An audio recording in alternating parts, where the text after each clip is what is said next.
Assalamualaikum warahmatullahi wabarakatuh. Halo, selamat siang semuanya. Sebelumnya izinkan saya memperkenalkan diri. Nama saya Yanuar Latazan. Dan pada kesempatan kali ini saya akan mempresentasikan atau membahas topik yang sangat relevan pada kehidupan kita sehari-hari, yaitu membahas tentang sistem dan alat pembayaran.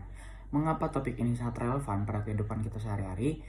Seperti yang kita tahu, dengan adanya kemajuan teknologi dan digitalisasi, ini memunculkan berbagai uh, macam alat baru untuk melakukan transaksi dalam kehidupan sehari-hari kita atau dalam kita berkegiatan ekonomi. Oke, baik. Pada kali ini saya akan membahas topik pertama, yaitu mengenai apa sih definisi sistem pembayaran. Sistem pembayaran adalah mekanisme yang digunakan untuk mentransfer nilai antara pembayaran dan penerima. Ini mencakup berbagai instrumen atau prosedur yang memungkinkan individu dan bisnis untuk melakukan transaksi ekonomi. Sistem pembayaran efisien adalah tulang punggung ekonomi modern, memastikan bahwa uang bergerak dengan cepat dan aman. Mungkin ketika dijelaskan secara simpel atau kita aplikasikan dalam kehidupan sehari-hari kita, ini sebenarnya merupakan pembahasan yang sangat umum, di mana kita, contohnya kita bertransaksi atau melakukan kegiatan menjual dan membeli, itu pasti akan ada transaksi yang biasanya kita gunakan di toko-toko, di warung-warung, atau di pasar. Itu biasanya menggunakan sistem transaksi non tunai atau alat transaksi non tunai berupa uang kertas. Oke, topik selanjutnya adalah jenis-jenis alat pembayaran. Yang pertama adalah uang tunai. Uang tunai adalah pembayaran paling tradisional atau gampangnya ini adalah pembayaran yang sudah ada sejak lama, yang biasa kita gunakan dalam kehidupan sehari-hari. Kelebihannya sudah mudah digunakan karena hampir semua toko, semua warung, atau semua bisnis yang membuat atau menjalankan kegiatan ekonomi ini menerima si uang tunai ini. Namun adapun kekurangannya, yaitu adalah di mana keamanan seperti pencuriannya itu sangatlah riskan atau high risk atau mengkhawatirkan, karena uang tunai ini bisa dicuri seperti kita taruh di dompet itu bisa hilang dan ada resiko kehilangan yang tinggi. Oleh karena itu uang tunai walaupun sering digunakan namun memiliki resiko yang tinggi. Yang kedua ada kartu kredit dan debit. Kartu ini adalah alat pembayaran yang populer digunakan di seluruh dunia. Kartu kredit memungkinkan kita menjamin uang dari bank atau untuk bertransaksi, sementara kartu debit mengakses dana langsung dari rekening bank kita. Kedua alat ini menawarkan kemudahan dan keamanan melalui fitur seperti autentikasi PIN dan perlindungan dari penyalahgunaan. Jadi pada intinya, kartu kredit dan debit ini juga karena perkembangan modern dan seiring perkembangan digitalisasi, muncul alat pembayaran yang berupa kartu kredit dan debit ini, yang dimana ini dijalankan oleh bank yang tentunya keamanan serta kemudahannya juga dijamin.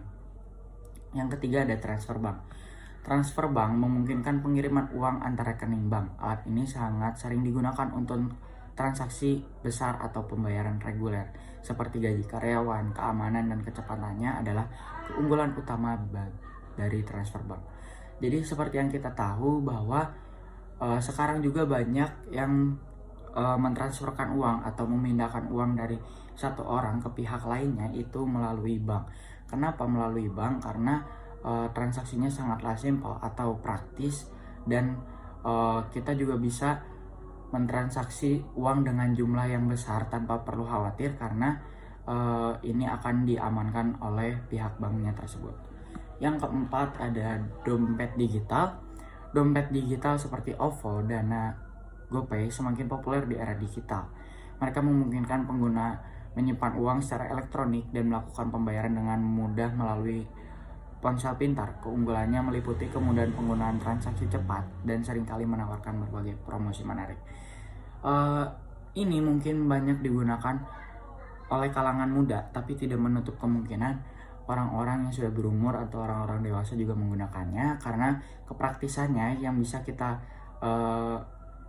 gunakan atau kita aplikasikan di ponsel smartphone kita, dimana kita hanya perlu men-scan, karena biasanya toko-toko seperti Alfamart, terus Toko-toko besar itu sudah menyediakan QRIS yang dimana kita tinggal scan dan di situ kita dapat melakukan transaksi dengan simpel dan sangat mudah.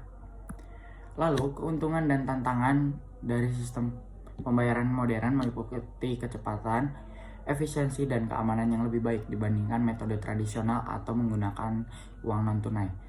Namun tantangannya termasuk perlindungan pribadi, data pribadi, resiko penipuan, dan kebutuhan akan infrastruktur teknologi yang handal, di mana setiap alat pembayaran itu pasti ada kelebihan dan kekurangannya. Walaupun sudah dibuat dengan sedemikian rupa, ternyata alat pembayaran modern ini atau seperti transaksi bank dan lain-lain ini memiliki kekurangannya juga dalam keamanan data pribadi.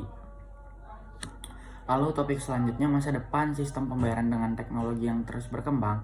Masa depan sistem pembayaran akan semakin terintegrasi dengan teknologi canggih seperti kecerdasan buatan, blockchain dan Internet of Things atau LOT. Ini akan memungkinkan transaksi yang lebih cepat dan nyaman bagi semua pengguna. Penutup dari saya, sebagai kesimpulan, memahami sistem dan alat pembayaran sangat penting bagi kita semua. Kita harus tetap waspada dan bijak dalam memilih alat pembayaran yang paling sesuai dengan kebutuhan kita sambil tetap menjaga keamanan informasi pribadi, karena dari semua alat pembayaran tersebut bisa kita simpulkan bahwa risiko utamanya adalah keamanan dari pencurian atau kehilangan. Terima kasih, hanya sekian yang dapat saya sampaikan.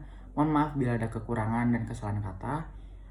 Saya Yanuar Tazan, saya pamit undur diri. Wassalamualaikum warahmatullahi wabarakatuh.